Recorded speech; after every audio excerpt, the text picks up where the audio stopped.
Hi friends, आप सभी का स्वागत है एक और नई वीडियो के अंदर। आज की इस वीडियो में हम क्लास 11th हिंदी आरोह है पद्य खंड हाफ ईयरली एग्जाम 2021-22 के इम्पोर्टेंट एमसीक्यू को देखने वाले हैं।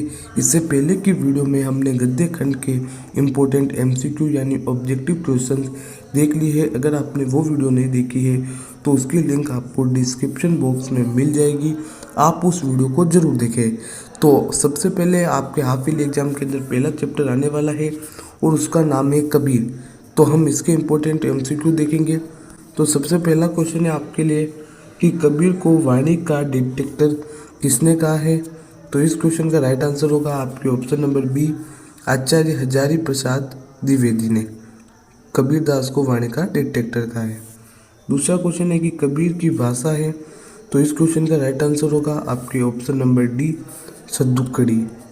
फिर तीसरा क्वेश्चन है कि कबीर के दोनों पद किसके द्वारा संपादित संकलय कबीर भागमय खंड 2 से लिए गए हैं। तो इस क्वेश्चन का राइट आंसर हो जाएगा आपके ऑप्शन नंबर डी, बी एम सी दोनों, मतलब जयदेव सिंह और वासुदेव सिंह इन दोनों से लिए गए हैं। फिर आपका अगला क्वेश्चन है चौथा, कबीर के दूसरे पद में किन पर प्रहार किया गया है। तो इसका राइट आंसर होगा आपके ऑप्शन नंबर ई, बाह्य आडम्बरों पर कबीर ने है वो प्रहार किया है दूसरे पद के अंदर। फिर आपका क्वेश्चन नंबर 5 है कि कबीर की रचनाओं में किन की बातों का प्रभाव मिलता है। तो इस क्वेश्चन का राइट आंसर हो जाएगा आपके ऑप्शन नंबर डी, इन सभी का।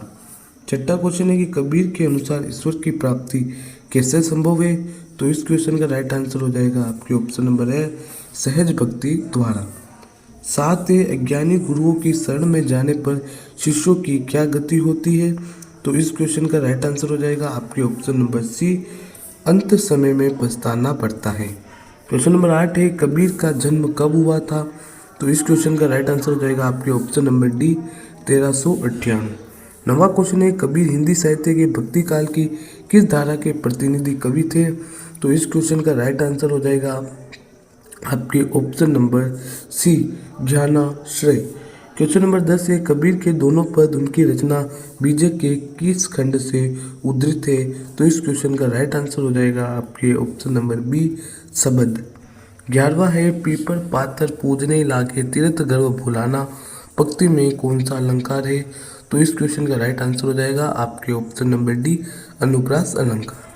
12वां है जैसे बाड़ी काष्ठ ही काटे अग्नि ने काटे कोई में कौन सा अलंकार है। तो इसका राइट आंसर हो जाएगा आपके ऑप्शन नंबर सी, उदाहरण अलंकार। 13 है मसी कागज छुयो नहीं कलम गई नहीं हाथ पंक्ति के रचयिता कौन है। तो इसका राइट आंसर हो जाएगा आपके option number B, Kabir Das. तो ये हो जाएंगे आपके चैप्टर फर्स्ट कबीर के इम्पोर्टेंट एमसीक्यू। इसके बाद अब हम देखते हैं आपके चैप्टर सेकंड है कौन सा, मीरा वाला। इसके इम्पोर्टेंट एमसीक्यू पहला है कि मीरा के गुरु कौन माने जाते हैं। तो इसका राइट आंसर होगा आपके ऑप्शन नंबर सी, कवि रैदास। दूसरा क्वेश्चन है जीवन के अंतिम दिनों में मीरा कहाँ चली गई। तो इसका राइट आंसर हो जाएगा आपके ऑप्शन नंबर सी, द्वारिका।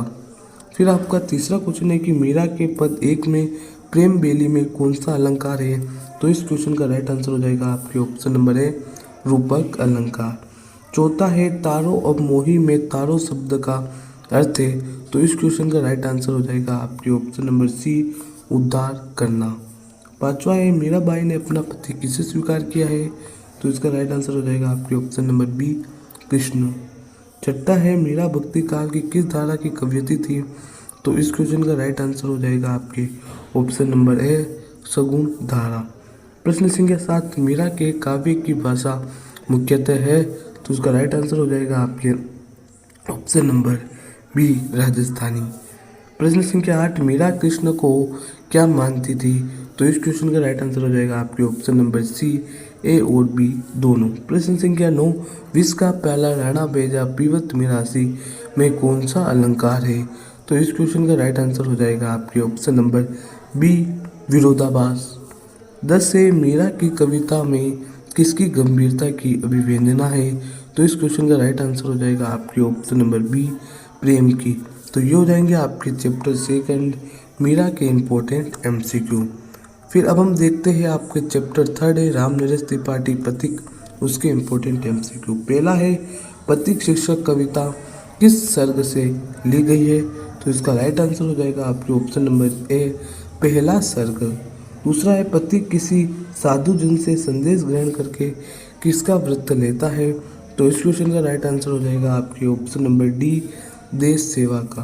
क्वेश्चन नंबर 3 प्रतीक कविता में सागर की तुलना कैसे की गई है, तो इस क्वेश्चन का राइट आंसर हो जाएगा आपके ऑप्शन नंबर डी इन सभी से। चौथा है प्रतीक कविता में संसार का स्वामी किसे कहा गया है, तो इस क्वेश्चन का राइट आंसर हो जाएगा आपके ऑप्शन नंबर सी सूर्य।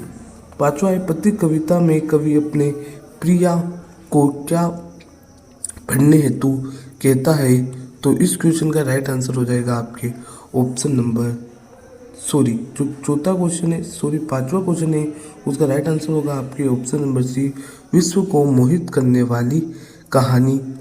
फिर प्रश्न संख्या 6 है कि प्रतीक का मन मेघ पर बैठकर क्या करने को करता है, तो इसका राइट आंसर होगा आपके ऑप्शन नंबर सी विचरने का। फिर आपका प्रश्न संख्या 7 है प्रतीक शीर्षक कविता किसका अंश है, तो इस क्वेश्चन का राइट आंसर हो जाएगा आपके ऑप्शन नंबर बी खंड काव्य का।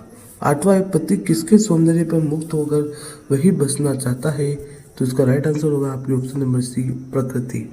नवा है प्रतीक सागर किनारे खड़ा होकर किसे देख रहा है, तो इसका राइट आंसर होगा आपके ऑप्शन नंबर बी सूर्योदय को। 10वां है कमला के कंचन मंदिर का मानो कांत गंगूरा में कौन सा अलंकार है, तो इसका राइट आंसर हो जाएगा आपके उत्प्रेक्षा अलंकार। तो इस तरीके से जो आपका चैप्टर 3 है रामनरेश त्रिपाठी इनके इम्पोर्टेंट एमसीक्यू कंप्लीट होते हैं। अब हम देखेंगे आपके चैप्टर 4 है सुमित्रा नंदन पद उसके इम्पोर्टेंट एमसीक्यू। पहला है वे आके कविता के रचनाकार कौन है, इसका राइट आंसर हो जाएगा आपके ऑप्शन नंबर सी सुमित्रा नंदन पद।